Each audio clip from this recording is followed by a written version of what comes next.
অতি আপন মা জননী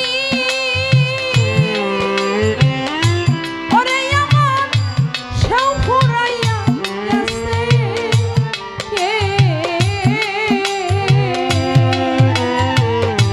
বক্ষ ভরা ব্যথা লইয়া বলতাম মা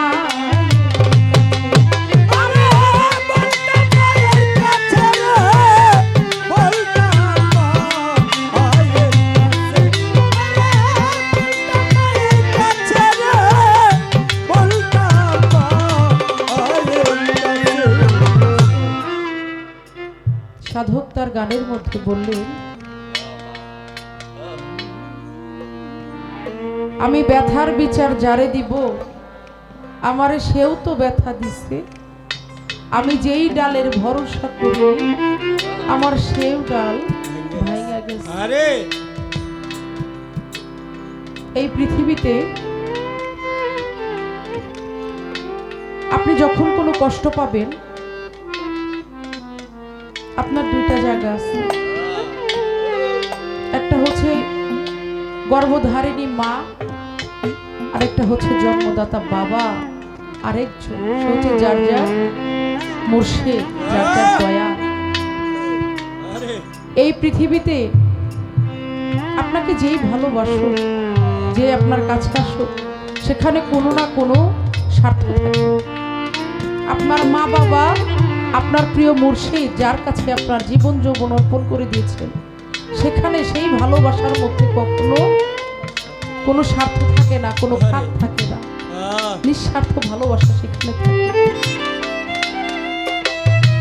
আপনার ভিতরে কষ্ট আপনি আপনার মায়ের কাছে গিয়ে বলবেন, আপনার বাবা থাকলে বাবার কাছে গিয়ে বলবেন, কিন্তু আপনার সেই বলার জায়গাটাই যদি না থাকে, আপনার সেই মা জননী, সেই মা দুঃখিনী যদি না থাকে, আপনার বাবা যদি না থাকে, আপনি কার কাছে বলবেন? আপনার মুর্শিদের কাছে বলবেন। আপনার মুর্শিদ যদি আপনার কাছে না থাকে, আপনার সঙ্গে আছে কিন্তু আপনি চর্ম চোখে তাকে দেখতে পাচ্ছেন না। পৃথিবীতে যার সেই দরদি মা এবং বাবা এবং যার যার গুরু, সেই ভালোবাসার মহব্বতের মানুষগুলো কাছে নাই, সেই দুঃখী মানুষটা বুঝে যে মনের একটু দুঃখ বলার জন্য তার এতটুকু জায়গাও নাই, সে কার কাছে বলবে? যেখানেই বলবে হয়তো সুযোগ পেলে সে আপনাকে সেটা আবার ঘুরাই দিবে। আপনার একটা বন্ধুর কাছে বলবেন, আজকে কালকে বন্ধুর সাথে ঝগড়া লাগবে, আজকে ভালো সম্পর্ক আছে, যখন আপনার তার সাথে সেই সম্পর্কটা না থাকবে, আপনার এটা আবার আপনাকে সে ফেরত দিবে। শত দোষ করেন, অপরাধ করেন, গুরুর কাছে যাবেন, গুরু কখনো ফেলবে না। মা সন্তান যতই খারাপ হোক না কেন ফেলবে না, আপনার বাবা আপনাকে ফেলবে না। তাই পৃথিবীতে যার মা বাবা আছে তার মতো সুখী মানুষ নাই, যে দিন শেষে একটা মুহূর্তের জন্য হইলেও তার দুঃখটা সেখানে যে সে বলতে পারে। আর যার মা পৃথিবী থেকে চলে গেছে, বাবা চলে গেছে, প্রিয় মুর্শিদ চলে গেছে, সে আর বলতে পারে না। তাই অতি আপন মা জননী ওরে আমার সেও ফুরাইয়া গেছে,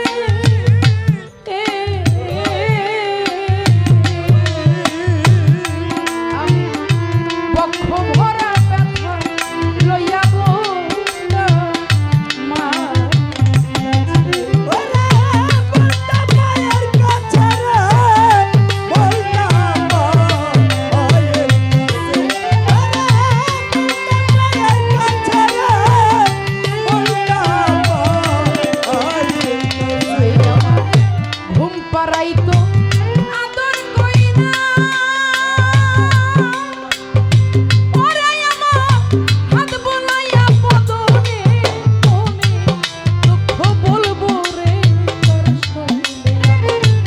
দরদ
জীবনটারও বিনিময়ে ওরে আমি পাইছিলাম এই সাথী।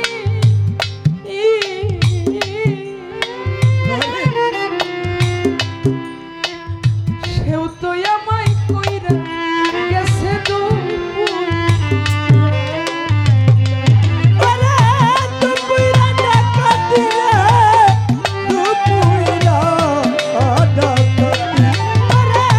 দুপুইরা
আমার মনের দুঃখ